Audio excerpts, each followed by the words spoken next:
Salam, Halo. sahabat. Pagi Tuhan memberkati kembali lagi pada pagi ini. Boleh mendengarkan lagi perintah-perintah Tuhan. Pagi ini adalah hari ketentuan Tuhan, Sabat. Dari awal penciptaan semesta ini, pada hari ke-7 dia berhenti dan menguduskan hari Sabat itu dan memberkati ciptaan. Itulah perintah Tuhan.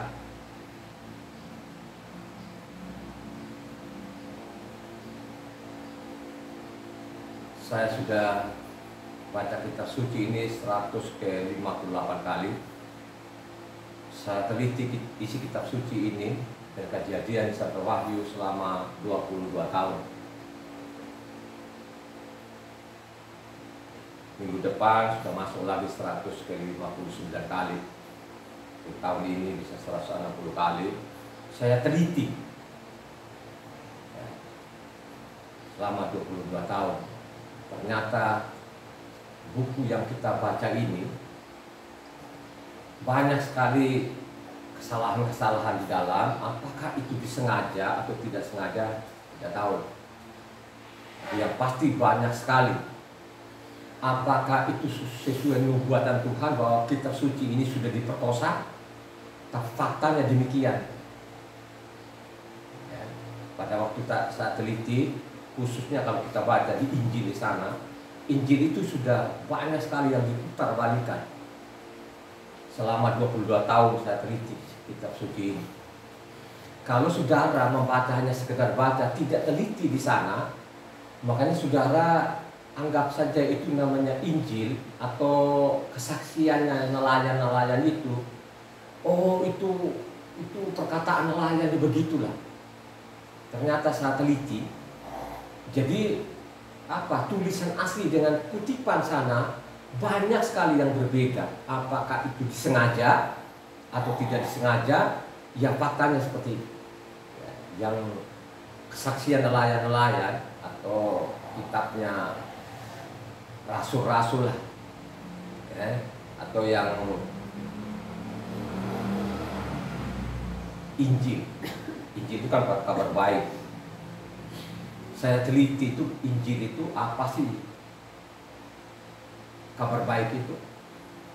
Makanya dari awal saya baca dari tahun 2000 itu saya mengatakan bahwa Yahweh lah yang jadi manusia, itulah kabar baik. Tidak ada yang lain. Dia adalah Yahweh itu sendiri yang datang di bumi melalui rahimnya Miriam. Sudah titik. Ya. Karena memang begitulah. Dia sebelum jadi manusia sudah dinubuatkan oleh namanya kitabnya Mose maupun kitab para nabi. Hanya sekarang itu tidak ada lagi yang mau baca namanya kitab suci ini. Apalagi kalau mendengar namanya Yahweh, sudah mereka menghujat bahwa Yahweh itu adalah nama setan. Kalau mereka mendengar Taurat itu, mereka bilang Taurat itu dongeng. Nah, ini orang-orang yang paling fatal ini. Orang-orang seperti itu surga akan jauh dari dia. Bukan saya loh saudara, jadi ada pasalnya, ada ayatnya di dalam. Ya. Makanya kalau kita baca namanya Injil ini sudah sekian persen itu diputar balikan. Ya. Diperkosa, dihancurkan. Ya, mereka bikin sedemikian rupa supaya kita ini beralih dari Sion ke Yunani. Itu isi kitab suci yang namanya yang mereka katakan perjanjian baru itu. Yang sebenarnya tidak ada perjanjian baru di sana, ya. Karena di Injil kebanyakan kutipan-kutipan, nubuatan-nubuatan yang ditulis lagi di namanya Injil. Hanya tulisannya sana itu banyak sekali yang berbeda, ya. Banyak sekali yang berbeda. Ya. Dengan mereka membaca seperti, dengan tidak mereka membaca, sekian orang di dunia ini akhirnya mereka telan bulat-bulat dari mimbar. Itulah yang terjadi sampai saat ini, sampai detik ini. Ya. Karena mereka tidak mau baca kitab suci, ya. Mereka mengandalkan namanya Pak Pendetanya. Mereka tidak mau sama sekali membaca kitab suci ini. Kalaupun mereka baca itu ya sepotong lah, ya. Yang mereka hafal-hafal aja lah ayatnya gitu kan. Tapi kalau ada inti-intinya mereka hindari, ya. Makanya saya mengatakan banyak orang yang menghindari namanya Matitia 5 ayatnya 17 sampai 20. Ya, mereka menghindari di situ. Kalau mereka tidak menghindari, pasti kan kebuka. Terbongkarlah penipuan yang dari mimbar itu, ya. Karena sangat jelas sana kan namanya Matitia 5 ayatnya 17 sampai 20 sana, aku datang itu bukan meniadakan Taurat, ya. Siapa saja yang meniadakan satu titik saja pun, ya, akan dihukum mati, saudara, ya. Makanya mengatakan mendingan langit dan bumi itu rubuh daripada namanya Taurat itu batal. Tapi begitu lihainya mereka di mimbar itu membohongin jemaatnya bahwa Taurat itu tidak berlaku lagi, nama Yahweh itu nama setan. Akhirnya apa? Malapetaka demi malapetaka yang terjadi di kolong langit itu. Ya. Kembali lagi pagi ini, mari kita lihat lagi nanti dan kita telusuri lagi pembohongan-pembohongan nanti, ya. Nanti saya akan ungkap dari mimbar ini. Pagi ini terambil dari Kejadian 12. Lagi Kejadian 12 ayatnya 1 sampai ke 9. Perhatikan baik-baik ini, Kejadian 12 ini ayat 1 sampai ke 9, baca yang keras. Bangun. Berfirmanlah Yahweh kepada Abram, pergilah dari negerimu dan dari sanak saudaramu dan dari rumah bapamu ini ke negeri yang akan kutunjukkan kepadamu. Aku akan membuat engkau menjadi bangsa yang besar dan memberkati engkau serta membuat namamu masyhur dan engkau akan menjadi berkat. Aku akan memberkati orang-orang yang memberkati engkau dan mengutuk orang-orang yang mengutuk engkau, dan olehmu semua kaum di bumi akan mendapat berkat. Lalu pergilah Abram seperti yang difirmankan Yahweh kepadanya, dan Lot pun ikut bersama-sama dengan dia. Abram berumur 75 tahun ketika ia berangkat dari Haran. Abram membawa Sarai istrinya dan Lot anak saudaranya dan segala harta benda yang didapat mereka dan orang-orang yang diperoleh mereka di Haran. Mereka berangkat ke tanah Kanaan lalu sampai di situ. Abram berjalan melalui negeri itu sampai ke suatu tempat dekat Sikhem, yakni pohon terbanting di More. Waktu itu orang Kanaan diam di negeri itu. Ketika itu Yahweh menampakkan diri kepada Abram dan berfirman, Aku akan memberikan negeri ini kepada keturunanmu. Maka didirikannya di situ mezbah bagi Yahweh yang telah menampakkan diri kepadanya. Kemudian ia pindah dari situ ke pegunungan di sebelah timur Betel. Ia memasang kemahnya dengan Betel di sebelah barat dan Ai di sebelah timur. Lalu ia mendirikan di situ mezbah bagi Yahweh dan memanggil nama Yahweh. Sesudah itu Abram berangkat dan makin jauh ia berjalan ke tanah Negeb. Siapa yang mengutuk engkau akan kena kutuk. Ini dia tidak akan berubah loh, saudara, ya. Siapa yang mengutuk nama Yahweh itu akan dihukum mati dan itu tidak ada pengampunan. Baca ayat 7 tadi, Yahweh itu menampakkan diri. Jadi pencipta alam semesta ini bernama Yahweh itu diperlihatkan wujudnya. Saya mau tanya kepada jemaat, itu mimpi atau nyata? Mimpinya namanya Abraham itu atau benar-benar nyata berbicara kepada namanya Tuhan Yahweh itu? Halo? Nyata. Jadi ini bukan mimpi, benar-benar namanya Yahweh itu menampakkan dirinya kepada Abraham, memperlihatkanlah wujudnya. Yang disembah Abraham, Ishak dan Yakub itu dia bermakhluk. Amin gak? Yang disembah Abraham, Ishak dan Yakub itu dia bermakhluk. Beda dengan disembah dengan bangsa-bangsa lain, sudah. Tidak ada ajaran manapun, agama manapun selain namanya ajaran namanya dari Sion ini, bahwa Tuhannya itu menampakkan diri. Tidak ada, saudara. Hanya satu-satunya, ya, Yang disembah Abraham, Ishak dan Yakub ini bernama Yahweh itu dia menampakkan wujudnya. Satu-satunya di dunia sampai saat ini. Di luar di sana adalah namanya Zat, Maha ada. Tidak kelihatan namanya wujudnya. Tapi kalau yang disembah Abraham, Ishak dan Yakub bernama Yahweh itu ada wujudnya. Amin enggak? Inilah yang kalau tidak dibaca tuntas kitab suci ini yang jadi masalah. Ya. Kalau kita mundur ke belakang itu Kejadian 1 ayat 26, coba dibaca.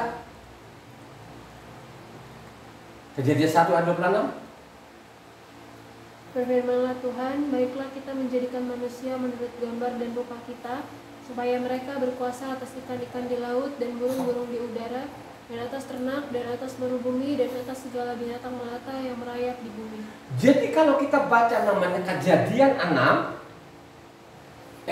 1 ayatnya 26, marilah kita. Kalau kita perhatikan itu kita itu lebih daripada satu sebenarnya. Apa yang dimaksud di situ? Marilah kita menciptakan manusia itu segambar serupa. Kalau kita baca hanya sampai di situ saja kita nggak ngerti. Nah inilah yang diputar-putar dari mimbar itu seolah-olah Tuhan itu lebih daripada satu. Ya. Inilah yang digoreng-goreng orang-orang sekolah yang di mimbar ini seolah-olah Tuhan itu lebih daripada satu. Ya. Tapi kalau kita baca keseluruhannya dari Kejadian sampai Wahyu, ya, jangan baca dari Kejadian sampai Wahyu, dari lahir sampai mati nggak baca ya nggak ngerti. Tapi kalau engkau baca namanya dari Kejadian sampai Wahyu itu, ya, bisa 1 bulan atau 14 hari atau 2 minggu, pasti engkau tahu bahwa Tuhan itu hanya satu-satunya, tidak ada yang lain. Halo? Ya. Baru engkau ngerti itu kalau Kejadian 1 itu yang dimaksud itu kepada dirinya sendiri. Ya. Kepada dirinya sendiri apa yang dimaksud? Dia itu ada wujudnya, ada tubuhnya, ada jiwanya, dan ada rohnya. Amin nggak dulu situ? Ya. Yang dimaksud itu adalah bahwa dia itu berwujud, ya, ada tubuhnya, ada jiwanya, dan ada rohnya. Nah inilah yang diperlihatkan kepada Abraham, ya, wujudnya, ya, diperlihatkan kepada Abraham itu wujudnya. Bahwa benar-benar yang disembah namanya Abraham, Ishak ini bukan zat. Ya. Jadi kalau waktu saya tahun 2000 itu saya baca kitab suci ini, dari tahun 2000 saya baca itu, ya, makanya saya mengatakan Tuhan yang disembah namanya Abraham, Ishak dan Yakub, ya, hanya satu-satunya, tidak ada yang lain. Ya. Begitu juga lah yang disembah namanya nelayan-nelayan ini. Bahwa dia jugalah Yahweh yang datang di bumi. Dialah Yahweh itu turun di bumi melalui namanya rahim Miri. Saya mau tanya jemaat, kira-kira Yahweh itu menjadi manusia bisa nggak melalui rahimnya Miriam? Ya? Kenapa dia bisa? Karena dia adalah Maha Kuasa. Inilah ya kalau kita baca tuntas, baru kita pahami, baru iman kita bahwa Yahweh itu satu-satunya, tidak ada yang lain. Dia tidak bernama Yesus, dia tidak bernama Isa, dia tidak pernah namanya Yesus, tidak saudara. Dia bernama Yahweh yang datang di bumi. Ya. Marilah nanti kita telusuri. Ya. Yang jelas-jelas ini bukan mimpi. Apakah pada waktu itu hanya diperlihatkan wujudnya kepada Abraham lagi, Abraham saja, atau kepada anaknya atau kepada cucunya? Diperlihatkan nggak wujudnya? Diperlihatkan. Ya? Sesudah namanya Abraham ini dia berhadapan muka berbicara itu seperti namanya ya manusia biasa.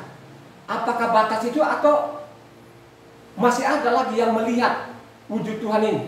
Masih ada. Ya. Mari kita tuntaskan dulu ya. Kalau kita tuntaskan, baru kita tahu nanti ternyata itu namanya ada di Injil sana ada pembohongan. Pembohongan yang luar biasa. Ini penipuan-penipuan yang terjadi dari generasi ke generasi sampai saat ini. Ya. Kalau kita baca namanya orang Israel bagaimana sampai saat ini? Ya. Apakah orang Israel sudah benar? Oh tidak. Ya. Gitu. Apakah sekarang ini Tuhan itu membuang Israel juga? Oh tidak. Tidak. Ya. Makanya perlu sekali namanya orang-orang asing ini dengan rendah hati bacalah kitab suci ini. Hanya persoalan-persoalan sekarang kalau saya mau baca kitab suci banyak orang yang buang muka. Nah kalau yang begini-begini saudara, tunggu saja waktu. Tunggu waktu. Dia akan datang nanti. Bukan datang lagi pada waktu dia lahir sebagai manusia nanti diolok-olok kan gitu, tidak saudara. Pada waktu dia datang kedua kalinya dengan segala kegemilangannya, saudara tahu sendiri nanti ya, akan dia hukum seberat-beratnya orang-orang yang memperkosa hukum Tuhan ini ya. Dan sangat jelas tadi yang kita baca tadi itu Kejadian 12 ya, dia menampakkan wujud ya. Kalau kita baca selanjutnya lagi ya, zaman Mose itu ya, Mose juga penyesaran saudara. Dia penyesaran supaya Tuhan itu memperlihatkan kemuliaannya, supaya Tuhan ini memperlihatkan benar-benar wujudnya kayak apa. Apakah wujudnya seperti anak sapi atau benar wujudnya seperti manusia ya. Mari kita urut-urut dulu ini ya. Mose sendiri pun minta kepada Tuhan untuk memperlihatkan wujudnya ya. Tapi yang dia minta Mose sana itu kemuliaannya, bukan yang dia minta seperti yang dilihat oleh namanya Abraham. Tapi apa katanya di sana itu? Mari kita baca namanya Keluaran 33 ayatnya 18-23 yang keras ya. Jadi ini yang dia minta Mose ini kemuliaannya, tubuh kemuliaannya. Baca. Tetapi jawabnya, perlihatkanlah kiranya kemuliaanmu kepadaku. Tetapi firman-Nya, aku akan melewatkan segenap kegemilanganku dari depanmu dan menyerukan nama Yahweh di depanmu. Aku akan memberi kasih karunia kepada siapa yang kuberi kasih karunia, dan mengasihani siapa yang kukasihani. Lagi firman-Nya, engkau tidak tahan memandang wajahku, sebab tidak ada orang yang memandang aku dapat hidup. Berfirmanlah Yahweh, ada suatu tempat dekatku di mana engkau dapat berdiri di atas gunung batu. Apabila kemuliaanku lewat, maka aku akan menempatkan engkau dalam lekuk gunung itu, dan aku akan mengunjungi engkau dengan tanganku sampai aku berjalan lewat. Kemudian aku akan menarik tanganku, dan engkau akan melihat belakangku, tetapi wajahku tidak akan kelihatan. Yang dia lihat waktu putar belakang itu gambaran anak domba atau anak sapi atau gambaran manusia? Halo? Manusia. Yang jelas-jelas mari menciptakan manusia serupa dengan segala gambar saudara. Ya. Jadi yang dilihat itu adalah gambaran manusia, tapi gambaran manusia yang begitu mulia. Ya. Makanya mengatakan nanti aku akan tutup mukamu, balik belakang lihat belakangku. Siapa saja yang memandang mukaku tidak bisa hidup. Ya. Makanya kalau kita baca selanjutnya nanti Injil itu sangat jelas saudara. Ya? Itulah penyamarannya dia itu dari surga itu datang di bumi. Kalau misalnya dari bumi itu tiba-tiba dia bawa kemuliaannya di bumi ini, kira-kira hidup gak orang? Halo? Akan mati semua orangnya. Makanya dia menyamar ini Tuhan yang Maha Kuasa itu mengambil rupa manusia menjadi anak manusia. Loh. Ya. Saya mau mengatakan saudara, ya, apakah pada waktu itu tidak perlihatkan lagi apa wujudnya kepada Abraham? Apa masih diperlihatkan lagi wujudnya? Masih diperlihatkan. Coba baca namanya Kejadian 17 ayatnya 1, 2. Baca.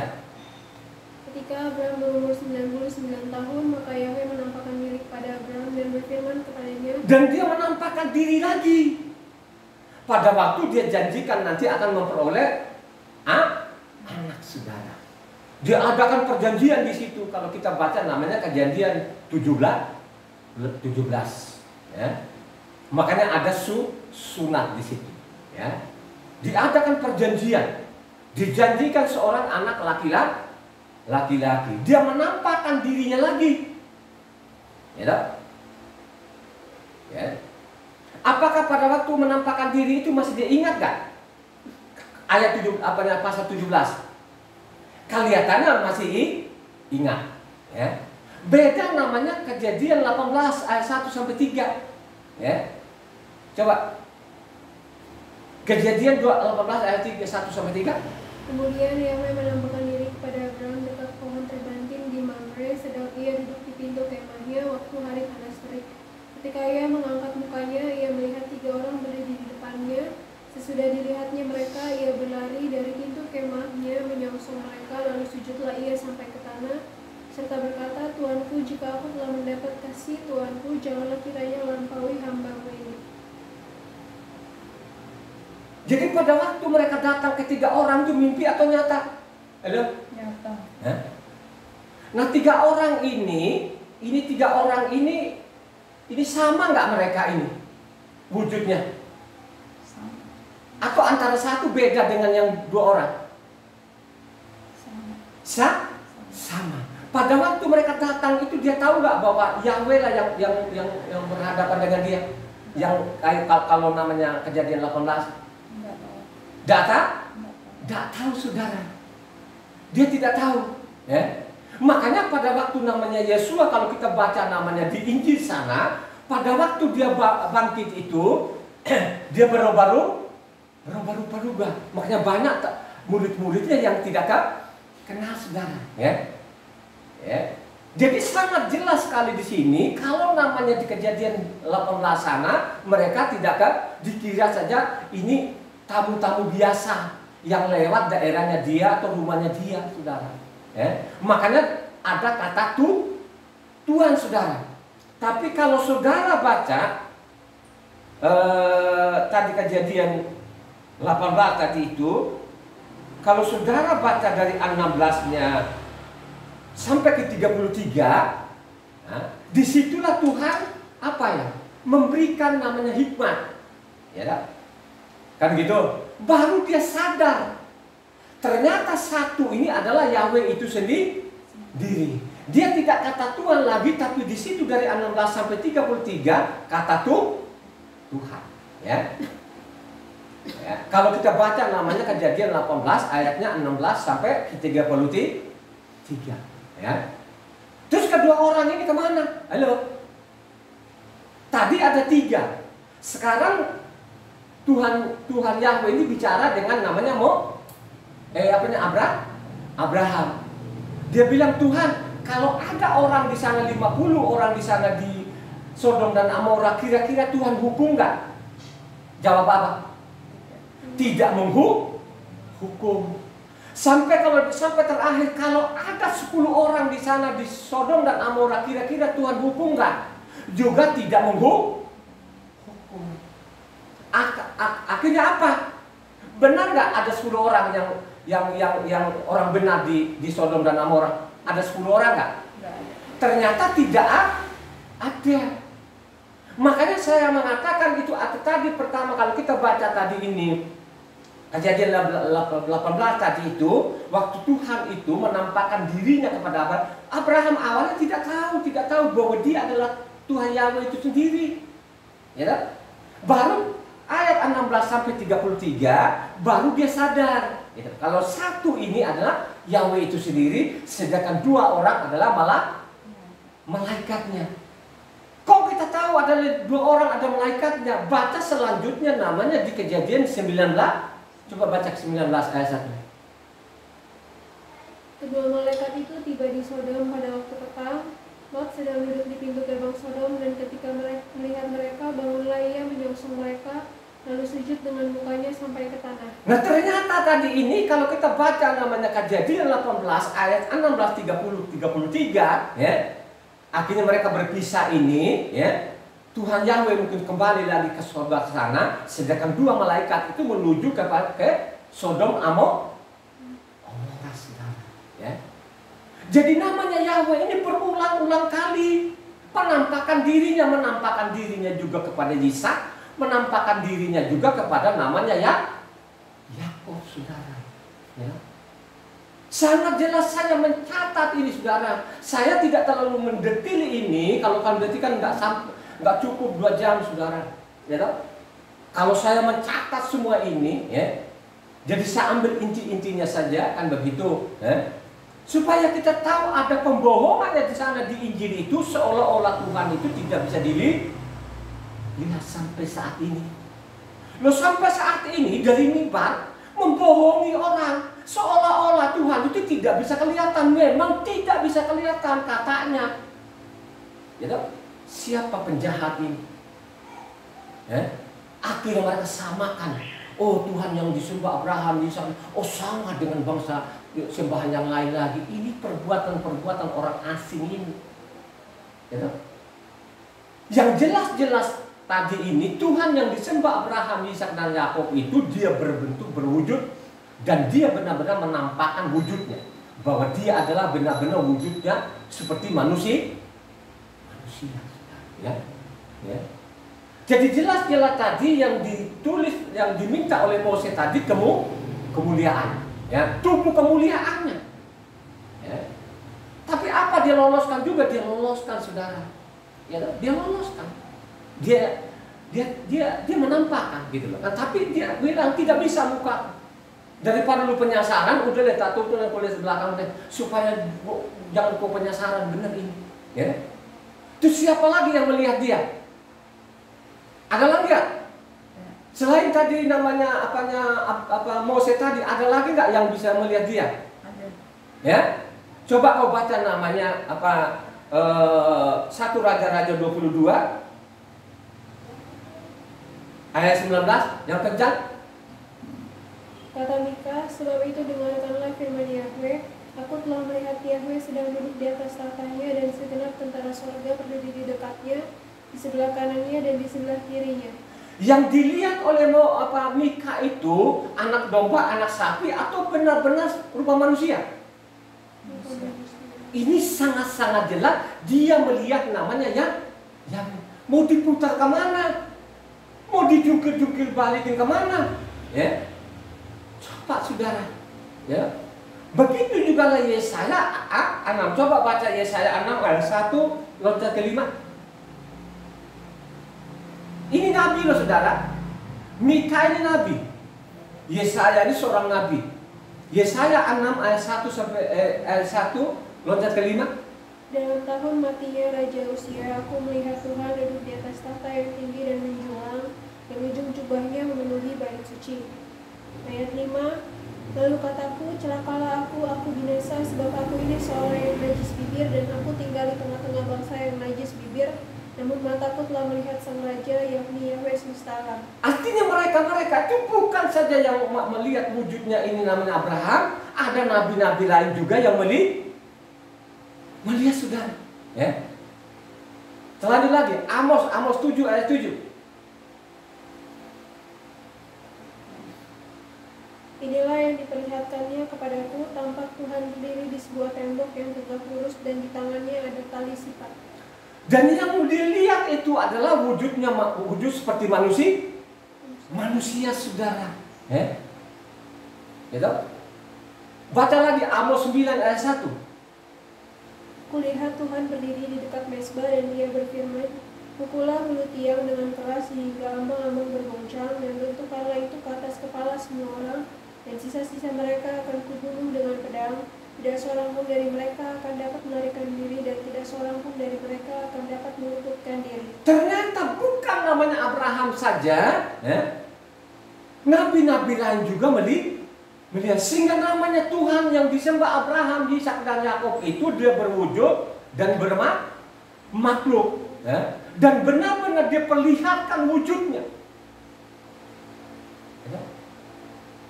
Ada dari mimbar itu mengatakan bahwa Tuhan itu tidak bisa kelihatan. Ini adalah pembohongan yang luar biasa.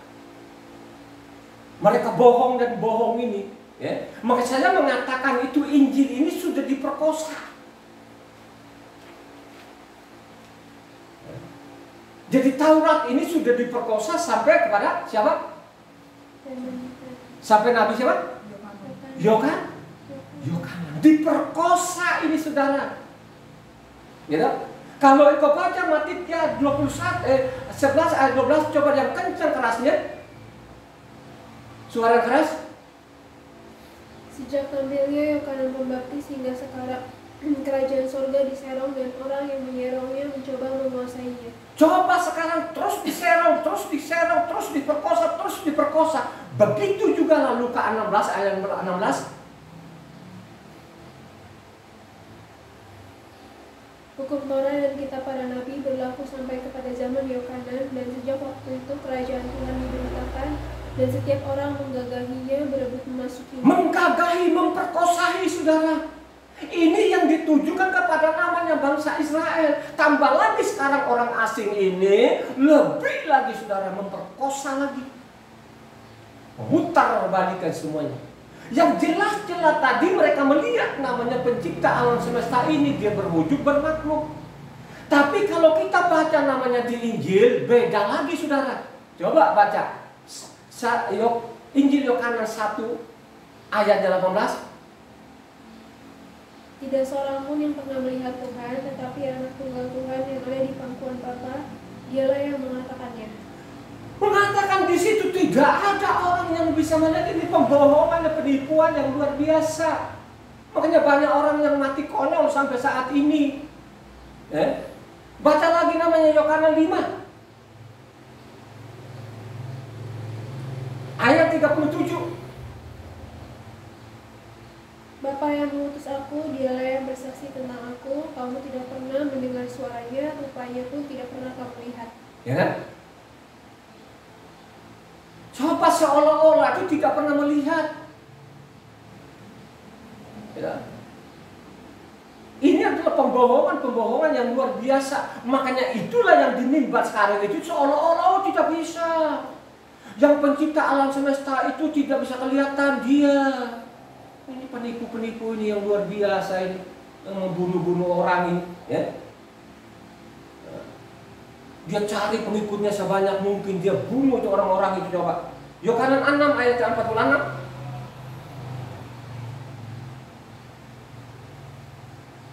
Hal itu tidak berarti bahwa ada orang yang telah melihat Bapa, hanya dia yang datang dari Tuhan, dialah yang telah melihat Bapa. 1 Timotius 6 ayatnya 16, yang kencang, yang keras. Dialah satu-satunya yang tidak takluk kepada maut, bersemayam dalam terang yang tak terhampiri. Seorang pun tak pernah melihat dia, dan memang manusia tidak dapat melihat dia. Coba banyak pembohongan yang luar biasa. Tidak seorang pun yang melihat dia. Omong kosong ini, penipu-penipu ini.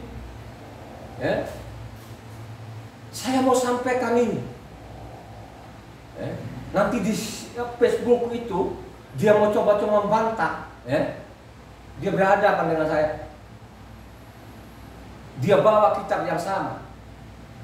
Coba bayangkan saja, tidak ada yang bisa melihat. Pada tadi itu banyak nabi yang melihat saudara. Ya, coba. Apakah pada waktu namanya 10 hukum Taurat itu yang jutaan orang didengar suaranya enggak? Halo?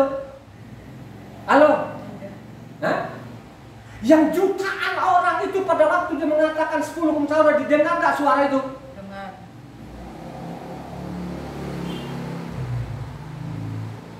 Pak saudara, seolah-olah itu nggak dengar suaranya, kamu tidak dengar suaranya, nggak lihat wujudnya. Ini ada penipuan, ya. Ini sangat jelas loh, ya. Nggak boleh bantah, ya. Coba. Oh tidak bisa, karena engkau tidak pernah membaca namanya kitab suci ini. Kau malas namanya kitabnya Mose, kau malas namanya kitab para nabi. Adanya kitab para nabi itu bukan suruh nabi itu bikin kitab baru, bukan. Adanya kitab para nabi itu supaya orang itu kembali hukumnya tuh Tuhan. Seperti itu isinya di dalamnya. Supaya engkau kembali kepada Tauratnya Tuhan. Kalau engkau tidak kembali kepada Tauratnya Tuhan, kubuang kalian. Akhirnya apa? Sekarang terbuang apa? Dibuang gak bahasa Israel? Coba saudara, ini ada penipuan. Makanya kalau engkau baca namanya Yeremia 9 di sana, baca lengkap loh 9. Pokoknya dari Yeremia 8 dah. Dari Yeremia pasal 8 maupun pasal 9 itu baca yang lengkap itu. Ya, pembohongan demi pembohongan, penipuan demi penipuan, ditumpuk, bertumpuk. Begitu juga lah sampai saat ini. Ya, yang dilakukan oleh bangsa asing ini, tumpuk saudara, dari generasi ke generasi sampai saat ini saudara. Coba kan? Ya. Mereka bilang itu Taurat dibuang, nama Yahweh itu setan. Ya. Ini yang ngomong-ngomong ini saudara, ya. Tidak sedikit, banyak sekali. Padahal kalau di Indonesia itu kitab sucinya itu yang dicetak lembaga kitab Indonesia, ya, Alkitabnya masih ada namanya kata Yahweh ini di belakang. Tapi setiap mereka mendengar nama Yahweh mereka alergi. Coba saudara, ya, apakah itu tadi Matitia 5 tidak dibaca sekian orang? Ya. Kok mereka tidak pedulikan? Coba. Oh, kami ditebus Yesus, kan katanya ditebus apaan? Baca yang lengkap supaya engkau tahu betul-betul.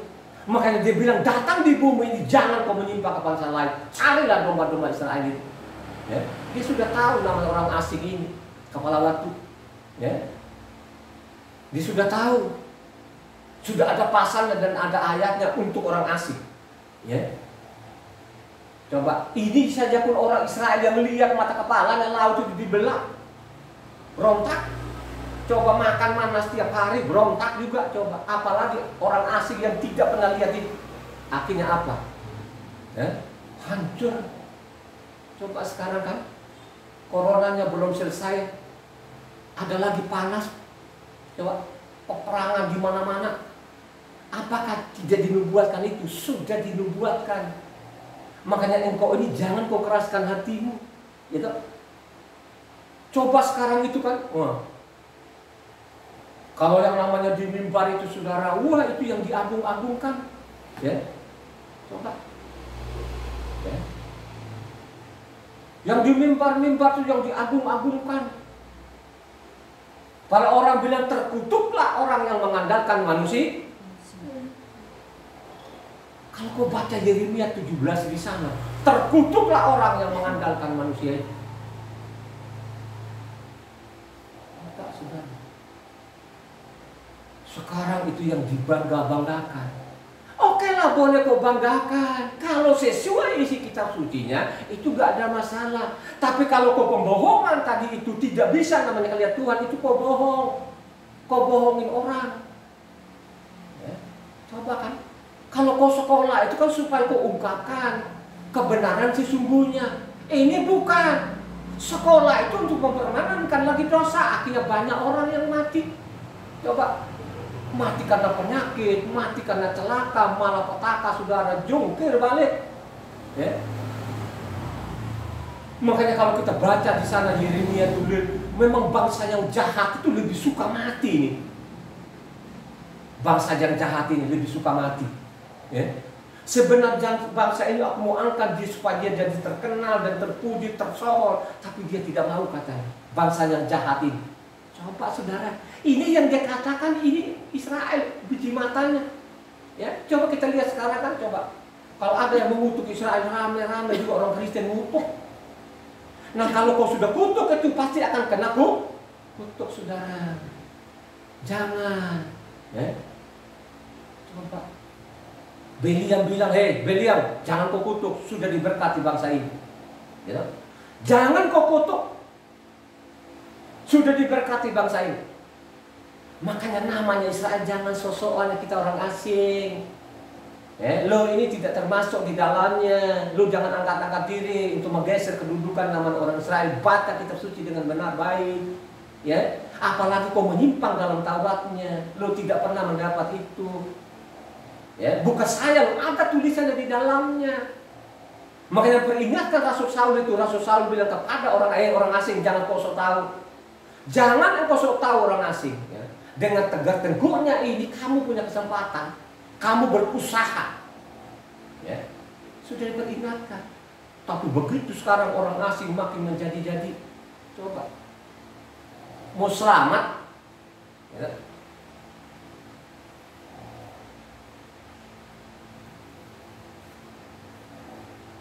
Kembali dari tadi ini yang kita baca, memperlihatkan namanya wujud. Ya. Jadi ini tidak boleh tolak, jangan ditafsirkan sana kemari lagi. Kalau kita baca juga namanya ayatnya 8 tadi, dia memanggil namanya ya. Apakah pada waktu itu zaman Abraham saja mereka memanggil nama Yahweh? Halo? Tidak. Atau sebelumnya? Kalau engkau baca namanya Kejadian 4 ayat 26, coba dibaca yang kencang. Kejadian 4 ayat 26.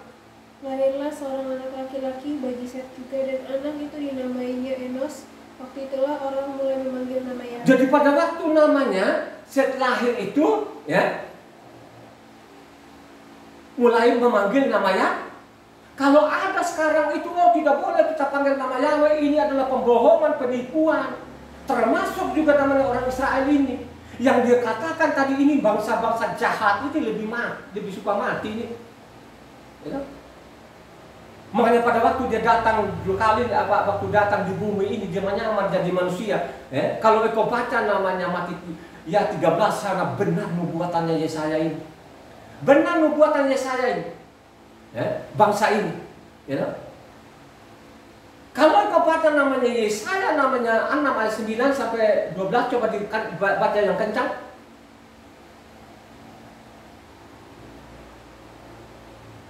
Kemudian firman-Nya, pergilah dan katakanlah kepada bangsa ini, dengarlah sungguh-sungguh tetapi mengerti jangan, lihatlah sungguh-sungguh tetapi menanggap jangan.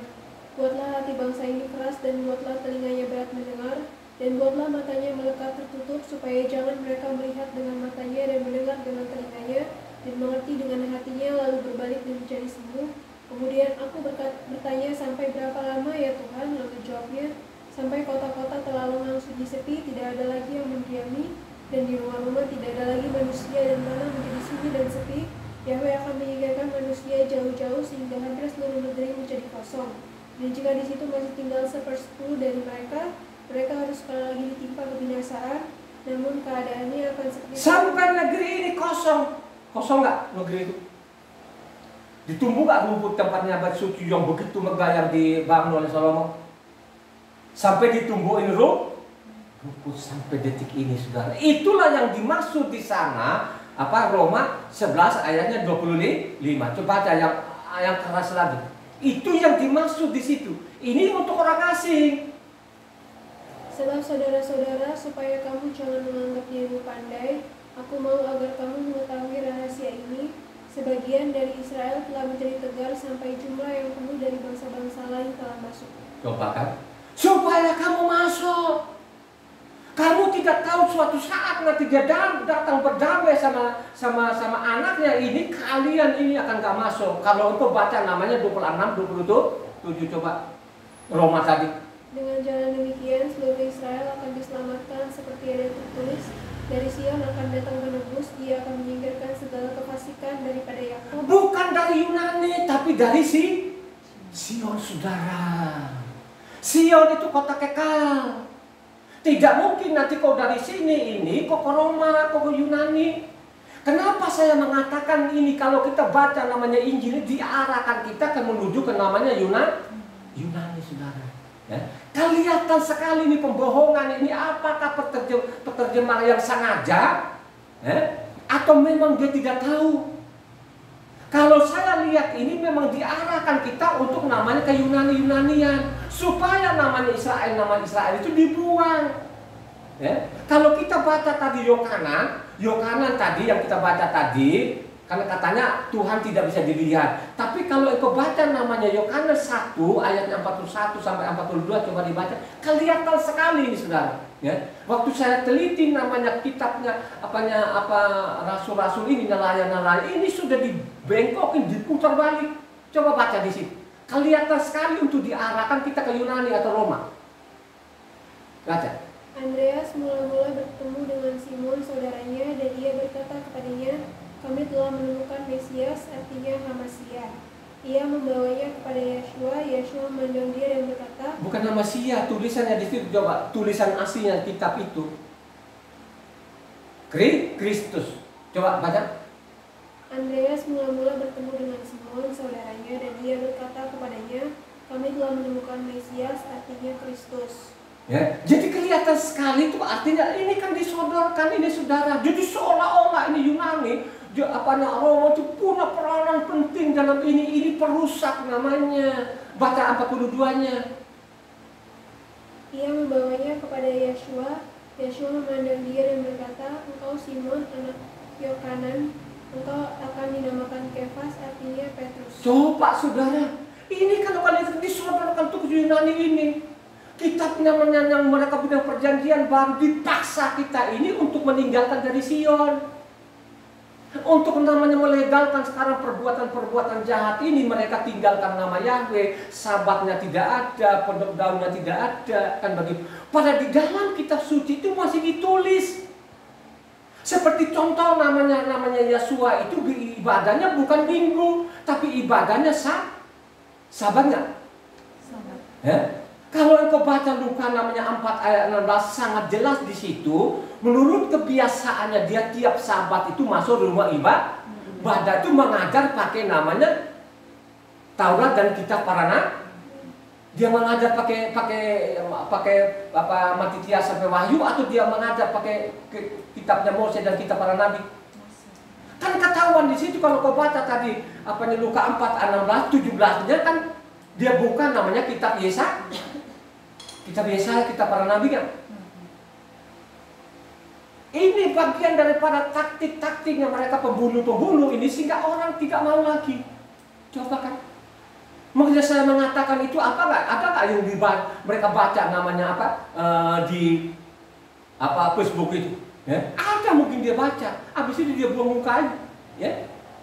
Apa karena coba kalau dia baca saja, apa iya ya benar tuh diselidiki. Ya? Coba. Ya? Kau tidak memanggil nama Yahweh, kau tidak mengenal nama Yahweh, pasti mati nggak? Coba saudara, makanya kamu kalau baca, khususnya namanya Injil itu diteliti, ya, karena ada catatan kakinya nanti. Catatan kakinya nanti dilihat, ini asli dengan kutipan ini sama nggak? Ya, banyak yang berbeda, ditambah-tambahin. Banyak yang ditambahin, banyak yang dikurangin. Padahal ada ancamannya. Kalau engkau tambahin, engkau kurangi, ada sanksi nggak? Kan begitu saudara. Ya. Itulah yang terjadi sampai saat ini. Jangan telan-telan bulat-bulat di situ. Ya. Makanya kalau kau baca, wah benar ini. Ya. Makanya nubuatan-nubuatan yang ditulis oleh namanya Yeremia itu, Yeremia 8 ayat 8, benar nggak? Yang terjadi sampai sekarang ini. Coba Yeremia 8 ayat 8. Benar nggak? Pembohongan nggak situ coba? Bagaimanakah kalau Atau dari 7 sampai 8 lah. bahkan burung langung di udara mengetahui musimnya, burung tekukur, burung layang-layang, dan burung bangau berpegang pada waktu kembalinya, tetapi umatku tidak mengetahui hukum Tuhan. Umatku ini tidak mengetahui hukum lagi. Terus? Bagaimanakah kamu berani berkata kami bijaksana dan kami mempunyai Torah Yahweh? Sesungguhnya pena palsu penyurat sudah membuatnya menjadi bohong. Menjadi pembohong. Gimana kalau kau baca namanya Yeremia 8, baca juga Yeremia 9. Karena bangsa Israel penipuan dan mereka putar balik, kan mereka perkosa, namanya hukumnya tuh Tuhan akhirnya dibuang, saudara. Yerusalem hancur. Akhirnya apa? Pada waktu datang pada waktu dia jadi manusia, mereka mengolok-olok karena dia jadi tukang kayu. Maka penyamarannya dia sempurna, saudara. Ya. Makanya coba saya ini kan begitu, dia tanya lagi di teman saya ini, saya pernah bantulah segala macam, bantulah. Kalau ada yang ancaman saya datang, saya bantu. Dia pasti Mengeledek-geledek, lalu tetangga dia sekolah di mana ya? Kalau saya ketemu tuh orang mungkin saya tumbuk mulutnya. Betul itu, ya. Coba kan, yang dia tidak pernah kenal, yang tidak pernah dia tolong, wih dia puji-puji. Coba saudara, yang begitu-begitu ini, gitu? Saya mengatakan ini karena saya teliti kitab suci ini kan 22 tahun. Sudah 158 kali ini saya habiskan kitab suci ini. Jika saya ungkapkan ini bukan karangan saya dari otak saya. Ada pasalnya dan ada ayatnya.